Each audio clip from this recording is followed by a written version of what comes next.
નમસ્તે, હું છું જાનવી જોશી અને આપ સૌનું સ્વાગત છે આપણા ખાસ એપિસોડ પોકેટ મનીમાં. મિત્રો, એક જમાનો હતો જ્યારે આપણે ઘરની બહાર નીકળતા ત્યારે મમ્મી પપ્પા આપણને કહેતા કે બેટા ખિસ્સામાં થોડા રોકડા રૂપિયા રાખજો, ક્યારેક કામ લાગશે. પણ આજનો જમાનો બદલાયો છે. આજે આપણે રોકડા રૂપિયા નહીં પણ હાથમાં સ્માર્ટફોન લઈને તો અચૂકપણે નીકળીએ છીએ અને એક નાનકડું QR કોડ સ્કેન કર્યું અને પળભરમાં પેમેન્ટ થઈ ગયું. પણ આ ડિજિટલ પેમેન્ટ્સ, યુપીઆઈ અને મોબાઈલ બેન્કિંગ પાછળની આખી ગેમ શું છે? શું બાળકો કે ટીનેજર્સ આનો ઉપયોગ કરી શકે છે કે કેમ? અને સૌથી અગત્યનું, ઓનલાઈન પેમેન્ટ કરતી વખતે સાવધાની રાખવી કેટલી જરૂરી છે? આ તમામ સવાલોના જવાબો આપવા માટે આપણા સાથે જોડાયા છે, સ્ટુડિયોમાં હાજર છે વિરલભાઈ ભટ્ટ, જેઓ ફાઉન્ડર છે મની મંત્રાના. વિરલભાઈ, વન્સ અગેન આપનું સ્વાગત છે આજના એપિસોડમાં. થેન્ક યુ જાનવીબેન, શોમાં બોલાવવા માટે. યસ, અને આપણે જેવી રીતના ઇન્ટ્રોડક્શનમાં જ મેં વાત કરી કે આજે આપણે બાળકોને ડિજિટલ પેમેન્ટ વિશે થોડી સમજણ આપીએ કે ડિજિટલ પેમેન્ટ શું છે, કેવી રીતના કામ કરે છે અને સ્પેશિયલી બાળકોએ કઈ કઈ વસ્તુઓનું ધ્યાન રાખવું જોઈએ જ્યારે એ લોકો ડિજિટલ પેમેન્ટ કરે છે. તો સૌથી પહેલા જો આપણે પૂછવા માંગીશ કે ડિજિટલ પેમેન્ટ જે છે એ રેગ્યુલર મની, જે આપણે નાણાંનું જે રોકડાનું આપણે વ્યવહાર કરતા હોઈએ છીએ, રોકડ રકમ કરતા ડિજિટલ પેમેન્ટ કેવી રીતના અલગ પડે છે, એના વિશે અમને પહેલા તો માહિતી આપો. આમ કહેવાય કે ઇવોલ્યુશન, આમ કહેવાય કે ઘણા વર્ષોથી અલગ અલગ રીતે ઇવોલ્યુશન થયું છે પૈસાનું, રાઈટ. અને સૌથી એમ કહેવાય કે ઇન ટર્મ્સ ઓફ પોપ્યુલારિટીના પોઈન્ટ ઓફ વ્યૂથી અને એક્સેપ્ટન્સના પોઈન્ટ ઓફ વ્યૂથી સૌથી વધારે જે થયું છે એ છે ડિજિટલ. અને આપણા દેશમાં તો બહુ ગર્વની વાત છે કે બીજા જે બહારના દેશો જે છે એ પણ આ ડિજિટલ આખી જે ઇકોસિસ્ટમ ઊભી કરેલી છે આપણે, એનું હંમેશા વાત કરે છે અને આપણને પણ એક એવી કોન્ફિડન્સ આપીને જાય છે કે આવી આખી સિસ્ટમ અમે પણ અમારા દેશમાં નથી અપનાવી શક્યા કે નથી કરી શક્યા હજી સુધી, જે આપણા ભારત દેશે કરી છે. અને એમાં જ સૌથી ઇમ્પોર્ટન્ટ, આપણે ડેફિનેટલી આગળ તો ચર્ચા કરશું જ, એમાંથી જે આવે કે જે યુપીઆઈની વાત છે, ડિજિટલ પેમેન્ટ્સની વાત છે, એ બહુ જ સારી રીતે આપણે ઇન્ટિગ્રેટ કરેલી છે આપણી આખી બેન્કિંગ સ્ટ્રક્ચરમાં. તો એમ કહેવાય કે હવે જે રોકડ જે છે, પૈસા જે છે, ફિઝિકલ મની છે, એનો વપરાશ વર્ષે ને વર્ષે બહુ ઓછો થતો જાય છે. અને એની સામે જે ડિજિટલ કરન્સી જે છે એનો ગ્રોથ બહુ જ સારી રીતે વધી રહ્યો છે. અને નો ડાઉટ એક કન્વિનિયન્સી આપે છે, ફાસ્ટર પેમેન્ટ્સ થઈ શકે છે, ટ્રાન્સપરન્સી વાઇઝ. કારણ કે ઘણી વખત જ્યારે આપણી પાસે રોકડ પૈસા હોય ત્યારે આપણે જ્યારે લે દેવ કરીએ છીએ, એકને આપીએ છીએ અને એક બીજા પાસેથી આપણે લઈએ છીએ, એ ત્યાં એક ટ્રાન્સપરન્સીનો હંમેશા ક્વેશ્ચન માર્ક રહેલો છે. અને એ ટ્રાન્સપરન્સીને અગર સરખી રીતે બેસાડવી હોય તો કેવી રીતે તમે બેસાડી શકો કે આ ડિજિટલ પેમેન્ટથી, કે જ્યાં બ્લેક એન્ડ વ્હાઇટમાં તમે એને કહી શકો કે મેં તને આ ટાઈમ પર આ દિવસે પૈસા આપ્યા હતા, અને એ જ તમે જે લેવાવાળો છે એ વ્યક્તિ પણ એની સાથે શેર કરી શકે. તો આખા આ બેન્કિંગ સ્ટ્રક્ચરના પોઈન્ટ ઓફ વ્યૂથી કહીએ ને તો જે ઇવોલ્યુશન થયું પ્લાસ્ટિક મનીથી લઈને અત્યારે ડિજિટલ મનીના પોઈન્ટ ઓફ વ્યૂથી, તે જે ડિપેન્ડન્સીની વાત આવે ને કે આપણે ડિપેન્ડન્સી બહુ જ ઓછી થતી ગઈ. અને એ ડિપેન્ડન્સીના પોઈન્ટ ઓફ વ્યૂથી જે રોકડ પૈસાની જે ડિપેન્ડન્સી છે એ બહુ જ ઓછી થતી ગઈ. અને એના કારણે આ ડિજિટલ પેમેન્ટ, ડિજિટલ આખી જે ઇકોસિસ્ટમ જે છે પેમેન્ટની, વિથ બેન્કિંગ સ્ટ્રક્ચર, જે આખું બેન્કિંગ સ્ટ્રક્ચર છે અને એની સાથે સાથે જે ડિજિટલ પેમેન્ટ્સ છે એ જે ઊભું થયું છે ને એ બહુ જ કાબેલી તારીફ છે. અને આપણા દેશમાં તો એનું જે આખું સ્ટ્રક્ચર છે એ બહુ જ સારી રીતે ઊભું થયું છે અને બહુ જ સરખી રીતે અત્યારે ચાલી પણ રહ્યું છે.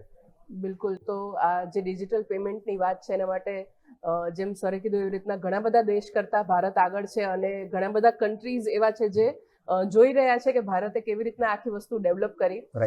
સર, આગળ હું પૂછવા માંગીશ કે જ્યારે આપણે ડિજિટલ પેમેન્ટની વાત કરીએ છીએ ત્યારે આજે બધા લોકોને યુપીઆઈ તો ખબર જ છે, પણ યુપીઆઈ એકચ્યુઅલી કેવી રીતના કામ કરે છે એના વિશે અમને સમજણ આપો. યુપીઆઈ એક ડિજિટલ પેમેન્ટનું જ આખી એક સિસ્ટમ બનાવેલી છે જ્યાં બધી બેન્કો એક સાથે આવીને એક કોમન સ્ટ્રક્ચર ઊભું થયેલું છે, જ્યાં તમારું એક યુનિક આઈડી હશે, right, with attach to your bank, right. અને એ બેંકની અટેચથી થયેલું જે આઈડી જે છે, બરાબર છે, એ યુનિફાઈડ પેમેન્ટ જે સિસ્ટમ આખી ઊભી કરાયેલી છે એ સિસ્ટમની અંદર તમને કોઈ બીજા બેંક એકાઉન્ટમાં પૈસા રિયલ ટાઈમમાં ટ્રાન્સફર કરવા છે. કારણ કે આ સિસ્ટમને સમજવા પહેલાં તમને એ પણ સમજણ હશે કે હોવી જોઈએ કે પૈસા ટ્રાન્સફર કરવાના અલગ અલગ કયા વેઝ છે, રાઈટ. તો તેમાં સૌથી પહેલાં ડિજિટલના પોઈન્ટ ઓફ વ્યૂથી ડેફિનેટલી નેટ બેન્કિંગ યાદ આવે, અને નેટ બેન્કિંગની અંદર તમે NEFT, IMPS કે પછી RTGS એવા અલગ અલગ બધા પોઈન્ટ્સ આવે, બરાબર ને. તો એમાં જ એ જ ઇકોસિસ્ટમમાં અગર કોઈ પર્ટિક્યુલર આપણે બાળકના પોઈન્ટ ઓફ વ્યૂથી કહીએ, હવે બાળકના પોઈન્ટ ઓફ વ્યૂથી અગર કોઈને પૈસા ટ્રાન્સફર કરવા છે, માની લો કોઈના પેરેન્ટ્સને પૈસા ટ્રાન્સફર કરવા છે કે પછી કોઈ બાળકને જ ટ્રાન્સફર કરવા છે પૈસા, તો યુપીઆઈના અંતર્ગત અત્યારે યુપીઆઈ સર્કલ કરીને પણ એક ફીચર આવી ગયો છે, જ્યાં માઇનર બાળક પણ એના એક યુપીઆઈ આઈડીથી એ પૈસા ટ્રાન્સફર કરી શકે છે. અને ફેમિલી પણ વિધિન ફેમિલી પણ એકબીજાને પૈસા ટ્રાન્સફર કરવા હોય તો પણ એ પણ પોસિબલ છે આ યુપીઆઈ સર્કલના ફીચરથી.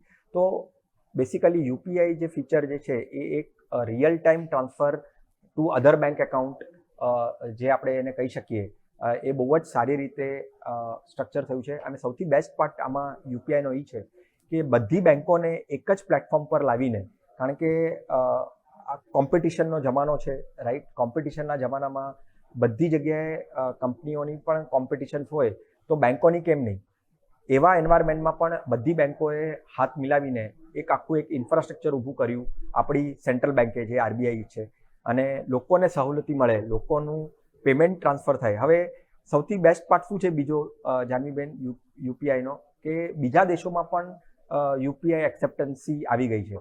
એટલે તમે કોઈ બહારની કન્ટ્રીઝમાં ફરવા ગયા હશો અને બાળકના કેસમાં બાળકને કંઈક કોઈ એક્ટિવિટી કરવી છે ત્યાં, કે કંઈ શોપિંગ કરવી છે ત્યાં, તો આ યુપીઆઈના માધ્યમથી એ વસ્તુ એના મોબાઈલ થકી, કારણ કે આજે આપણે એમ જોઈએ છે કે 13 વર્ષનો બાળક કે 16 વર્ષનો બાળકના હાથમાં પેરેન્ટ્સ મોબાઈલ આપે છે, રાઈટ. તો એ કેસમાં અગર એનું બેંક એકાઉન્ટ છે અને એનું યુપીઆઈ આઈડી છે, તો એ યુપીઆઈ બેંક એકાઉન્ટ અને એ યુપીઆઈ આઈડીથી પૈસાની જે લેવડ દેવડ છે એ કોઈ એક બાળક પણ કરી શકે છે.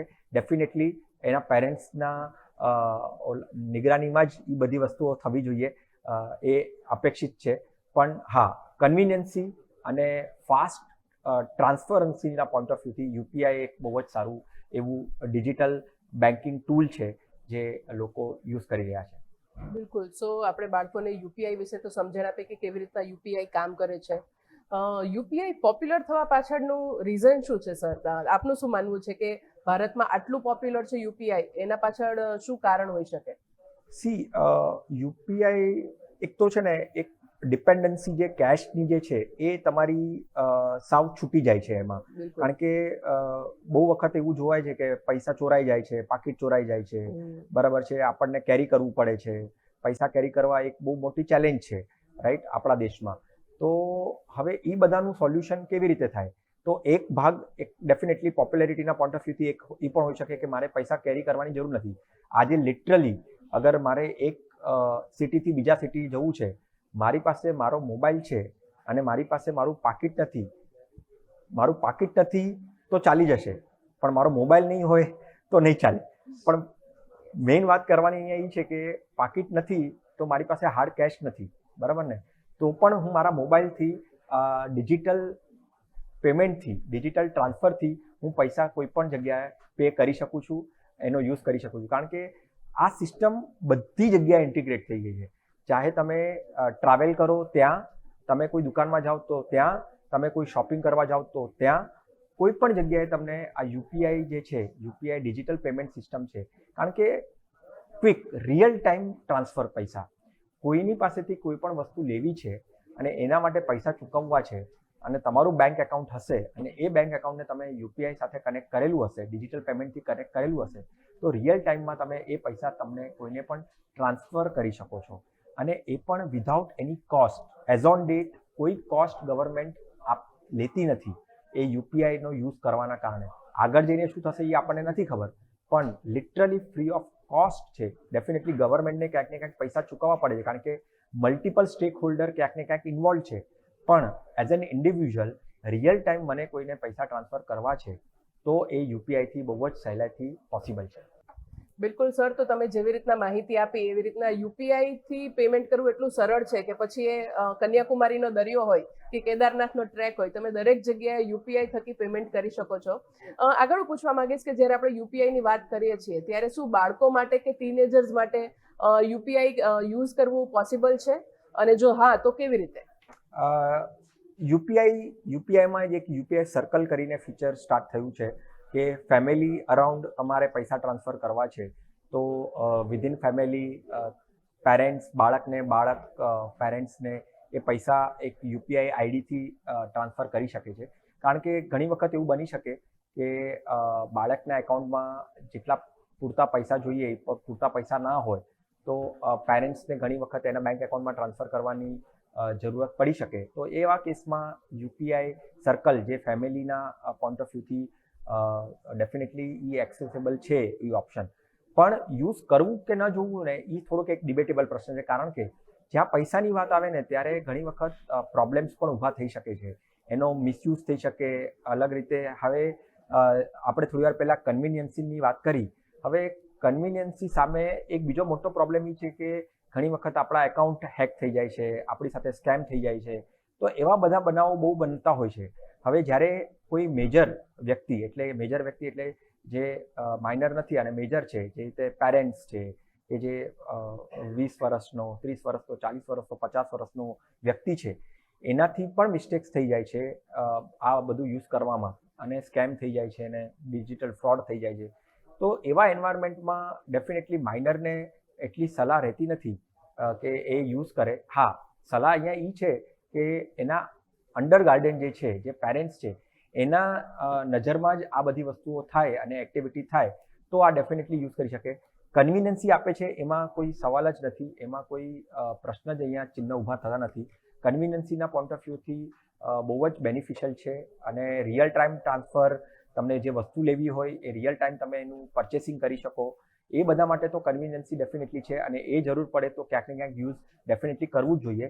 પણ માઇનરના કેસમાં મને લાગે છે કે પેરેન્ટ્સના નજરના હેઠળ અગર આ બધું થાય તો એમાં કાંઈ ખોટું નથી.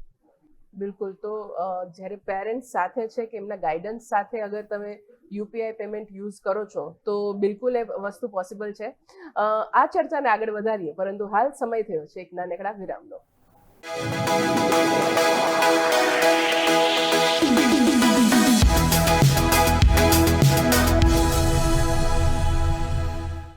Welcome back. ન્યૂઝ કેપિટલ માર્કેટમાં આપનું ફરીથી સ્વાગત છે, અને આજે પોકેટ મનીના એપિસોડમાં આપણે ચર્ચા કરી રહ્યા છીએ કે કેવી રીતના બાળકો ડિજિટલ પેમેન્ટ યુઝ કરી શકે, કઈ ઉંમરથી કઈ ઉંમર સુધી એ લોકોને યુઝ કરી શકાય, યુપીઆઈ કેવી રીતના વર્ક કરે છે, અને આ દરેક ચર્ચા કરવા આજે આપણા સાથે સ્ટુડિયો પર હાજર છે વિરલભાઈ ભટ્ટ, જેઓ ફાઉન્ડર છે મની મંત્રના.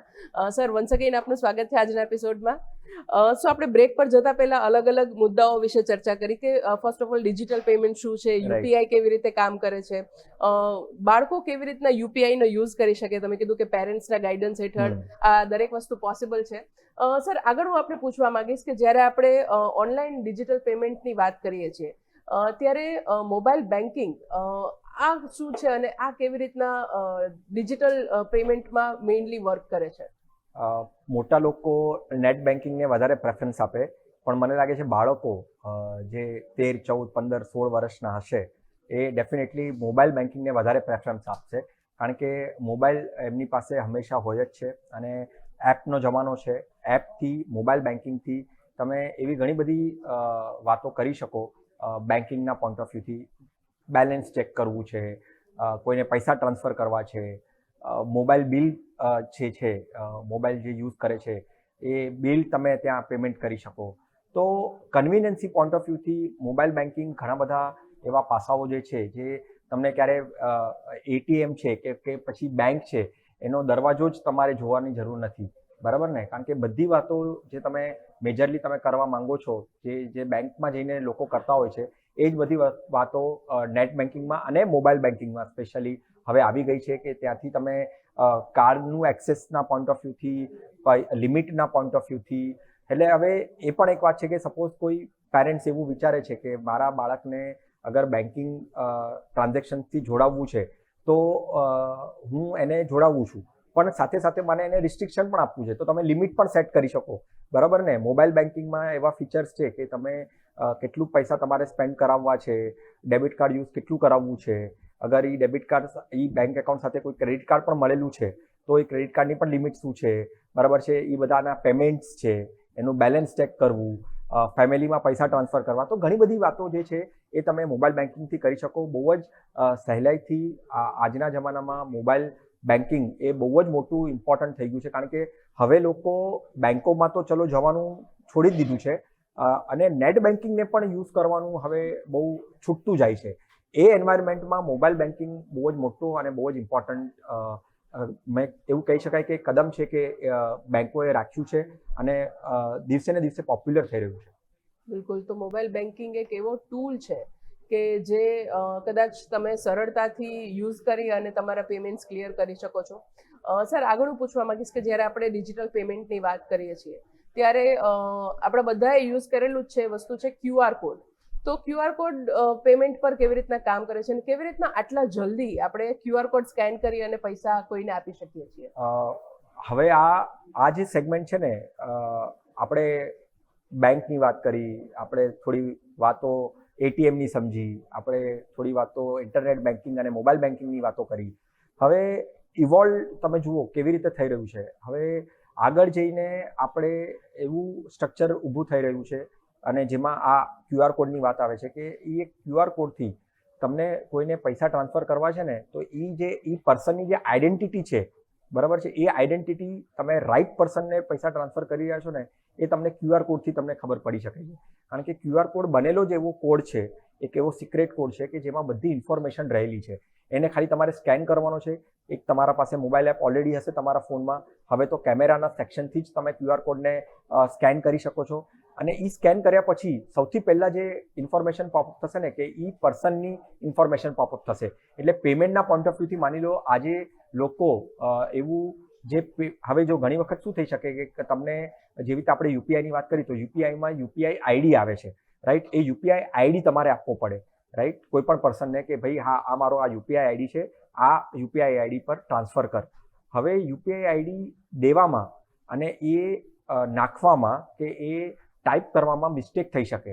હવે એ પ્રોસેસને એલિમિનેટ કરવો છે તો શું આવી ગયું કે QR કોડ આવી ગયો. એ ખાલી QR કોડને સ્કેન કરો અને એ જે યુપીઆઈ આઈડી હશે કે જે પેમેન્ટ આઈડી હશે એની વિગત એકદમ પરફેક્ટલી એ ત્યાં કેપ્ચર થશે અને જેને તમારે પૈસા ટ્રાન્સફર કરવા છે એને જ એ પૈસા જશે. તો આ એક ઇવોલ્યુશન છે કે જ્યાં જ્યાં મિસ્ટેક્સ થતી હતી, જ્યાં જ્યાં ફ્રોડ થવાના ચાન્સીસ હતા, એને એલિમિનેટ કરવા માટે આ QR કોડનું ઇનોવેશન થયું. અને નો ડાઉટ QR કોડનું તો બીજી ઘણી બધી ઇન્ડસ્ટ્રીમાં ઇનોવેશનથી એને ઇમ્પ્લિમેન્ટ કરવામાં આવ્યું છે. એવી જ રીતે બેન્કિંગમાં પણ એનું ઇમ્પ્લિમેન્ટેશન થયું કે જે એરર્સ જે છે, એક મિસ કમ્યુનિકેશન કહી શકાય કે મિસ અન્ડરસ્ટેન્ડિંગ કહી શકાય, એ ન થાય. એ પ્રોપર જેને પૈસા મોકલવાના છે એને જ રાઈટ રીતે પૈસા જઈ શકે. એટલા માટે મને લાગે છે કે આ QR કોડ પણ એક સારું ઇવોલ્યુશન છે આખા બેન્કિંગ ટ્રાન્ઝેક્શનના પોઈન્ટ ઓફ વ્યૂથી. બિલકુલ. તો આ QR કોડની જે પ્રોસેસ છે એ એટલી સરળ છે કે તમે સ્કેન કરો અને વિધાઉટ કોઈ એરર સામેવાળાના ખાતામાં જ પૈસા જમા થાય, જે પાસ્ટમાં કદાચ એટલું ઇઝી નહોતું. સર, આપણે જ્યારે બાળકોને સમજાવી રહ્યા છીએ ડિજિટલ પેમેન્ટની અને QR કોડની વાત, ત્યારે હું હજી આપને ડિટેલમાં એક વસ્તુ પૂછવા માંગીશ કે QR કોડ જ્યારે કામ કરે છે ત્યારે એના બિહાઇન્ડ ધ સીન્સ શું હોય છે જ્યારે આપણે કોઈ QR કોડને સ્કેન કરીએ છીએ? સો જે આપણે વાત કરી QR કોડમાં કે હવે સપોઝ મારે કોઈ QR કોડ આવ્યો છે, હવે મને સપોઝ તમને એટલે જાનવીબેનને મને પૈસા કોઈ ટ્રાન્સફર કરવાના છે, તો જાનવીબેન મને QR કોડ મોકલે છે. હવે હું જેવો QR કોડને સ્કેન કરું છું ને, તો એ સ્કેનથી મારે કોઈ પણ યુપીઆઈની એપમાં કે મારી કોઈ બેન્કિંગની એપમાં એને પહેલાં મારે અપલોડ કરવો પડે. એટલે એ જે QR કોડનો ફોટો આવેલો છે એને મારે ગેલેરીમાં સેવ કરવો પડે અને એ ગેલેરીમાં સેવ કરીને એ જ એપ જે એપમાં મારેથી પેમેન્ટ કરવાનું છે એ એપમાં એક ઓપ્શન હશે કે એ જે ફોટો જે છે QR કોડનો એને તમે ઇન્સર્ટ કરો. જેવો હું ઇન્સર્ટ કરું છું તો બેસિકલી એ એકાઉન્ટ હોલ્ડરની ડિટેલ્સ, એટલે આજે આમ જોવા જઈએ તો કોઈ પણ શોપ્સ છે ત્યાં તમને QR કોડ વધારે જોવામાં આવશે કે ત્યાં તમે જેવું એને તમે સ્કેન કરશો ને, તો જેને તમારે પે કરવાનું છે એની મર્ચન્ટ ડિટેલ્સ તમને ત્યાં પોપઅપ થઈ જશે. એટલે તમે એને ક્રોસ વેરીફાઈ કરી શકો છો કે હું જેને પૈસા ટ્રાન્સફર કરું છું એ રાઈટ પર્સનને કરું છું કે નહીં, મારા પૈસા કોઈ ખોટી જગ્યાએ જઈ નથી રહ્યા ને. તો આ જે પ્રેક્ટિસ છે એ પ્રેક્ટિસને સારી રીતે અને ટ્રાન્સપરન્સી સાથે એ પૈસાનું ટ્રાન્સફરેશન થાય એટલા માટે આ QR કોડ છે. અને આ QR કોડને સ્કેન કર્યા પછી એ પર્સન જેને તમે ટ્રાન્સફર કરી રહ્યા છો એની ડિટેલ્સ પોપઅપ થાય છે અને એ ડિટેલ્સને તમે ક્રોસ વેરીફાઈ કરીને પછી એને ટ્રાન્સફર કરી શકો છો. બિલકુલ. તો આ વાત થઈ QR કોડની. સર, આગળનું પૂછવા માંગીશ કે જ્યારે આપણે કોઈને ડિજિટલ પેમેન્ટ કરીએ છીએ ત્યારે જનરલી જ્યારે કોઈ મોટી અમાઉન્ટ કે નાની અમાઉન્ટ કંઈ પણ હોય તો જનરલી પહેલાં આપણે કેશ પેમેન્ટ કરતા, પણ આપનું શું માનવું છે કે ડિજિટલ પેમેન્ટ કરવું વધારે સેફર છે પૈસા લઈને કોઈને પેમેન્ટ કરવું એના કરતાં? અગર આપણે વિચારવા જઈએ તો બધાના ક્યાંક ને ક્યાંક ફાયદાઓ હોય છે અને નુકસાન પણ હોય છે. એવું નથી કે બધું ફાયદા જેવું જ હોય છે, કારણ કે સિક્કાની હંમેશા બે પહેલું આપણે જોયેલી જ છે. નો ડાઉટ કન્વિનિયન્સીના પોઈન્ટ ઓફ વ્યૂથી જેવી રીતે આપણે થોડી વાર પહેલાં ચર્ચા કરી કે કેશ કેરી કરવી એ પણ જ્યારે પણ બલ્ક અમાઉન્ટ હોય, મોટી અમાઉન્ટ તમને કોઈને આપવાની હોય તો એક બહુ જ આમ કહી શકાય ને કે એક ડેન્જરસ બની જાય છે આખી સિચ્યુએશન, કે ક્યાંક પૈસા ચોરાઈ ગયા કે ક્યાંક હું પૈસા કેરી કર્યા મેં પણ ભૂલાઈ ગયું, ટ્રેનમાં ભૂલાઈ ગયું કે બસમાં ભૂલાઈ ગયું કે કોઈને ત્યાં ભૂલાઈ ગયું. તો એ બધા ભૂલવામાં અને એમાં બહુ મોટું નુકસાન થઈ શકે છે. હવે એની સામે એનો ઓપ્શન શું? તો કે આ ડિજિટલ, કે તમારા બેંક એકાઉન્ટમાં જ પૈસા છે, તમને કોઈ કેશ કેરી કરવાની જરૂર નથી, બરાબર છે. એ જ પૈસાને તમે ડિજિટલી સારી રીતે સરખી રીતે રિયલ ટાઈમમાં તમને કોઈને ટ્રાન્સફર કરવા છે જેને જરૂર છે એને તમે ઇઝીલી ટ્રાન્સફર કરી શકો છો. હવે ડેફિનેટલી આજના યુગમાં એ પણ છે કે આ જ ડિજિટલનું અલગ દુરુપયોગ કરીને સ્કેમ્સ થઈ રહ્યા છે, ફ્રોડ થઈ રહ્યા છે, પણ એ વાત આખી અલગ છે. એ ડેફિનેટલી એની સાથે સામે બચવા માટેના પણ અલગ અલગ ઓલા નુસ્ખાઓ છે જે લોકો વિચારી શકે અને વાપરી શકે. પણ હા, કન્વિનિયન્સીના પોઈન્ટ ઓફ વ્યૂથી અને એમ કહેવાય ને કે ટ્રાન્સપરન્સીના પોઈન્ટ ઓફ વ્યૂથી કેશની સામે આ ડિજિટલ પેમેન્ટ બહુ જ સુવિધા તમને આપી શકે છે. બિલકુલ. તો સુવિધાના પ્રમાણે જોવા જઈએ તો ડિજિટલ 100% તમને ઉપયોગી થશે. અને કદાચ એક જે પ્રૂફની બાબત છે, જ્યારે કેશ ટ્રાન્ઝેક્શન કરીએ ત્યારે ઘણી વખત આપણા પાસે પ્રૂફ નથી હોતું, તો એ બાબતે પણ જ્યારે ડિજિટલ ટ્રાન્ઝેક્શન છે ત્યારે તમારા એકાઉન્ટમાં એક પરમનન્ટ એન્ટ્રી પડી ગઈ છે કે તમારા પાસે પેમેન્ટ આવ્યું છે કે તમે કરેલું છે. સર, આપણે આગળ હું આપને પૂછવા માંગીશ કે જ્યારે આપણે ઓનલાઈન પેમેન્ટની વાત કરીએ છીએ ત્યારે આપણે બાળકોને શું કરવું જોઈએ એ વસ્તુ વિશે તો માહિતી આપી, પણ કઈ વસ્તુથી એમને સાવચેતી રાખવી જોઈએ, એવા પ્રિકોશન્સ કયા છે કે જે ઓનલાઈન પેમેન્ટ લેતા પહેલા આપણે જાણવા જરૂરી છે? હા, એટલે ઓનલાઈન પેમેન્ટ લેતા પહેલા અને કરવા પહેલા બંને ધ્યાનમાં રાખવું જોઈએ. મને લાગે છે કે સૌથી ઇમ્પોર્ટન્ટ આસ્પેક્ટ છે ને કે હવે આપણે વાઈફાઈ યુઝ કરતા થઈ ગયા છે. બધી જગ્યાએ જે પણ જગ્યાએ જઈએ છીએ તો આપણે પહેલાં એ વાઈફાઈનું એક્સેસ માંગીએ છીએ, એનો પાસવર્ડ માંગીએ છીએ. હવે તમે જ્યારે વાઈફાઈના યુઝ કેસમાં જે એન્વાયરમેન્ટમાં તમે અગર કંઈ ફાઇનાન્શિયલ ટ્રાન્ઝેક્શન કરતા હશો ને તો મને લાગે છે ત્યાં સૌથી પહેલાં તમારે ઊભા રહેવું જોઈએ. કોઈ પણ ફાઇનાન્શિયલ ટ્રાન્ઝેક્શન્સ કે કોઈ પણ મોબાઈલ એપ, બરાબર છે, એ તમને વાઈફાઈના એન્વાયરમેન્ટમાં યુઝ ન કરવું જોઈએ, કારણ કે એ હેક થવાના, એમાંથી ફ્રોડ થવાના ચાન્સીસ બહુ જ વધી જાય છે. તો પહેલાં તો બાળકોને એ ધ્યાનમાં રાખવું જોઈએ કે કોઈ વાઈફાઈના એન્વાયરમેન્ટમાં કોઈ પણ પૈસાના ટ્રાન્ઝેક્શન્સ કે લેવડ દેવડ ન કરવી જોઈએ. સાથે સાથે અગર તમે મોબાઈલ બેન્કિંગ યુઝ કરો છો, એ મોબાઈલ બેંકની એપ યુઝ કરો છો કે નેટ બેન્કિંગ યુઝ કરો છો, તમારા જે પિન છે કે જે તમારા પાસવર્ડ્સ છે એ બધું તમારે કોઈને પણ ડિસ્ક્લોઝ નથી કરવાના. એ તમારા સુધી જ તમારે રાખવાના છે. અને તમે જ્યારે પણ ટ્રાન્ઝેક્શન કરી રહ્યા છો સ્ટ્રિક્ટલી તમારા ગાર્ડિયન જે છે, પેરેન્ટ્સ જે છે, એના અંડર હેઠળ જ તમે કરો, કારણ કે જે પણ બધી મિસ્ટેક્સ જે છે એ ત્યાં એલિમિનેટ થઈ શકે અને તમારા પેરેન્ટ્સ તમને સારી રીતે, સાચી રીતે ડાયરેક્શન આપીને તમારા, કારણ કે એન્ડ ઓફ ધી ડે પૈસાની વાત છે, ભલે એ ₹1 હોય કે ₹1,00,000 હોય, ક્યાંક ને ક્યાંક તમને એ પ્રોબ્લેમમાં લાવી શકે છે. અગર તમે તમારું એકાઉન્ટ જ અંડર ગાર્ડિયન એકાઉન્ટ છે, તમારા પેરેન્ટ્સના અંડર હેઠળ છે, તો તમારે ડેફિનેટલી આ પૈસાનો જે વ્યવહાર છે એ તમારા ગાર્ડિયનના હેઠળ જ તમારે કરવો જોઈએ. અને જે બીજી બધી સાવચેતી છે એ તો તમારે ડેફિનેટલી પાળવી જ જોઈએ, કારણ કે તમે કોઈને પૈસા પણ ટ્રાન્સફર કરી રહ્યા છો, તમે પહેલાં પેનું બટન દબાવવા કરતાં કે ટ્રાન્સફરનું બટન દબાવવા પહેલાં તમારે એ જોઈ લેવું જોઈએ કે તમે જે રાઇટ પર્સન છે એને જ શું પૈસા જઈ રહ્યા છે કે નથી જઈ રહ્યા. એને ક્રોસ વેરીફાઈ કરવું, એક વખત કરવું, 2 વખત કરવું એમાં કાંઈ ખોટું નથી, પણ રાઇટ પર્સનને જ પૈસા તમે મોકલી રહ્યા છો, રાઇટ એકાઉન્ટમાં જ પૈસા મોકલી રહ્યા છો. આ બધી જે સાવચેતી છે ને એ ચાહે માઇનર હોય કે મેજર હોય બધાએ કરવી જોઈએ. પણ હા, માઇનરના કેસમાં સૌથી ઇમ્પોર્ટન્ટ એ છે કે અંડર ગાર્ડન હેઠળ અગર એ કરે તો એમાં કાંઈ ખોટું નથી અને સૌથી સારી વાત થઈ શકે છે. બિલકુલ. તો આ વાત થઈ કે કેવી રીતના જ્યારે બાળકોને આપણે ડિજિટલ પેમેન્ટ કરવા માટેની છૂટ આપીએ છીએ ત્યારે QR કોડ સ્કેન કરી અને જ્યારે પેમેન્ટની પ્રોસેસ કરે છે ત્યાં સુધીમાં કઈ કઈ વસ્તુઓનું ખાસ ધ્યાન રાખવું જોઈએ. વિરલભાઈ, આપનો ખૂબ ખૂબ આભાર અમારા સાથે જોડાવા બદલ અને બાળકોને આટલા સરસ રીતના પોકેટ મનીના આ ટોપિક પર ટેકનોલોજીએ આપણે જે ખિસ્સામાં રહેલા પોકેટ મનીને ડિજિટલ કર્યું છે એની માહિતી આટલી સરળ રીતના આપવા બદલ. અને અંતમાં હું આપને એટલું જ કહેવા માંગીશ કે જ્યારે પણ તમે ડિજિટલ પેમેન્ટ કરો છો એનો ગોલ્ડન રૂલ એ જ છે કે પેનું બટન દબાવતા પહેલા હંમેશા પેરેન્ટ્સની પરમિશન લેવી ખૂબ જ જરૂરી છે. અને ન્યૂઝ કેપિટલ માર્કેટમાં અત્યારે બસ આટલું જ, પરંતુ વધુ સમાચારો માટે અમારા સાથે જોડાયેલા રહો. નમસ્કાર.